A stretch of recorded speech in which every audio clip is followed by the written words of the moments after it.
دنیا میں سب سے قیمتی چیز انسان خود ہے، مگر افسوس انسان اپنی قیمت پہچان ہی نہیں پاتا۔ وہ دوسروں کی نظروں میں اچھا بننے کے لیے جیتا ہے اور اپنے رب کی نظروں میں کیسا ہے یہ بھول جاتا ہے۔ اللہ نے انسان کو بے مقصد نہیں بنایا۔ ہر سانس ایک امانت ہے، ہر لمحہ ایک امتحان ہے، مگر ہم نے زندگی کو کھیل سمجھ لیا اور آخرت کو کہانی بنا دیا۔ سوچو، اگر آج تمہیں بتایا جائے کہ تمہارا وقت ختم ہونے والا ہے تو تم کیا کرو گے؟ وہی کام نہ جو تم نے ساری زندگی ٹالتے رہے، پھر کیوں نہ آج ہی شروع کر لو۔ انسان کی سب سے بڑی غلطی یہ ہے کہ وہ گناہ کو چھوٹا سمجھتا ہے۔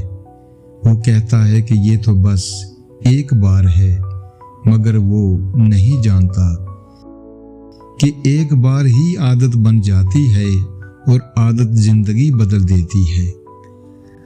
ہم دنیا کے لیے اتنا بھاگتے ہیں جیسے ہمیں ہمیشہ یہی رہنا ہے، اور آخرت کے لیے ایسے سست ہیں جیسے وہاں جانا ہی نہیں۔ رسول اللہ صلی اللہ علیہ وسلم نے فرمایا، دنیا میں ایسے رہو جیسے مسافر ہو، مگر ہم نے دنیا کو ہی اپنا گھر بنا لیا اور اصل گھر کو بلا دیا۔ کبھی خاموشی سے بیٹھ کر سوچو، تم نے آج اللہ کے لیے کیا کیا؟ کتنی بار اس کا شکر ادا کیا اور کتنی بار اسے یاد کیا؟ ہم لوگ دوسروں کی غلطیوں پر نظر رکھتے ہیں مگر اپنی اصلاح بھول جاتے ہیں، حالانکہ کامیاب وہی ہے جو پہلے خود کو ٹھیک کرے۔ انسان کا دل تب تک بے چین رہتا ہے جب تک وہ اپنے رب سے جڑ نہ جائے۔ سکون دولت میں نہیں، سکون اللہ کے ذکر میں ہے۔ ہم سمجھتے ہیں کہ خوشی چیزوں میں ہے، نئی گاڑی، بڑا گھر، زیادہ پیسہ، مگر اصل خوشی وہ ہے جو دل کے اندر اتر جائے۔ وقت بہت تیزی سے گزر رہا ہے، ہر دن ہمیں موت کے قریب لے جا رہا ہے، مگر ہم ایسے جیتے ہیں جیسے ہمارے پاس بہت وقت ہے۔ یاد رکھو، اللہ کے دروازے ہمیشہ کھلے ہیں۔ تم چاہے جتنے بھی گناہ گار ہو، وہ تمہیں معاف کرنے کے لیے تیار ہے۔ بس ایک قدم تم اٹھاؤ، وہ تمہاری طرف 10 قدم آئے گا۔ تم اسے یاد کرو، وہ تمہیں یاد کرے گا۔ زندگی کا اصل مقصد یہی ہے کہ ہم اپنے رب کو پہچانیں، اس کی عبادت کریں اور اس کی رضا حاصل کریں۔ آخر میں بس اتنا یاد رکھو، یہ دنیا ختم ہو جائے گی، یہ جسم مٹی میں مل جائے گا، مگر تمہارے اعمال ہمیشہ رہیں گے۔ تو آج فیصلہ کرو، کیا تم دنیا کے پیچھے بھاگنا چاہتے ہو یا اللہ کی طرف لوٹنا چاہتے ہو؟ کیونکہ کامیابی صرف اسی میں ہے۔ بادشاہت جیسی عزت دیا کرو اپنے باپ کو، ان کے جیتے جی آپ کو کسی کے آگے جھکنا نہیں پڑتا۔ باپ کو بادشاہ کی طرح عزت دو، کیونکہ اس کے جانے کے بعد زندگی غلامی جیسی لگتی ہے۔ باپ کی عزت جیتے جی کرو، ورنہ قبر پر جا کر پچھتانے کے سوا کچھ نہیں بچے گا۔ باپ کے جیتے جی اس کی باتوں کو سنو، بعد میں خاموش تصویریں کچھ نہیں بولتی۔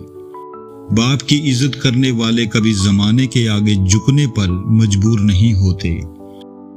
باپ کی آنکھوں میں خواب ہوتے ہیں اور دل میں صرف بچوں کی خوشی۔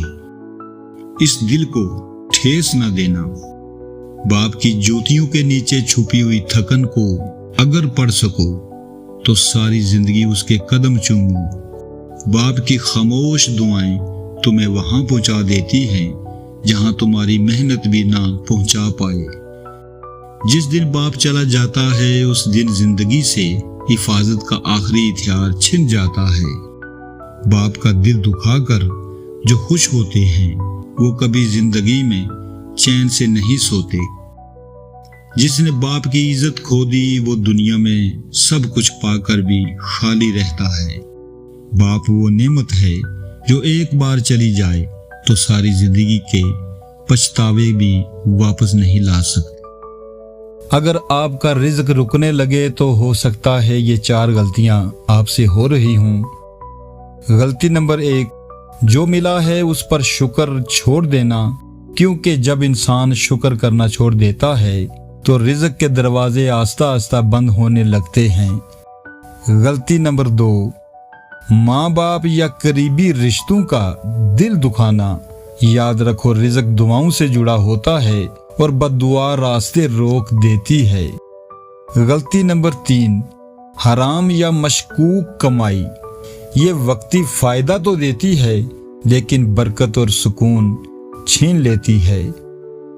غلطی نمبر 4، سستی اور محنت سے بھاگنا، کیونکہ اللہ کوشش کرنے والوں کو پسند کرتا ہے اور بغیر محنت کے رزق میں برکت نہیں آتی۔ یاد رکھو رزق صرف پیسہ نہیں بلکہ سکون اور برکت کا نام ہے۔ اس بات پر ذرا غور کریں کہ ان میں سے کون سی غلطی آپ سے ہو رہی ہے۔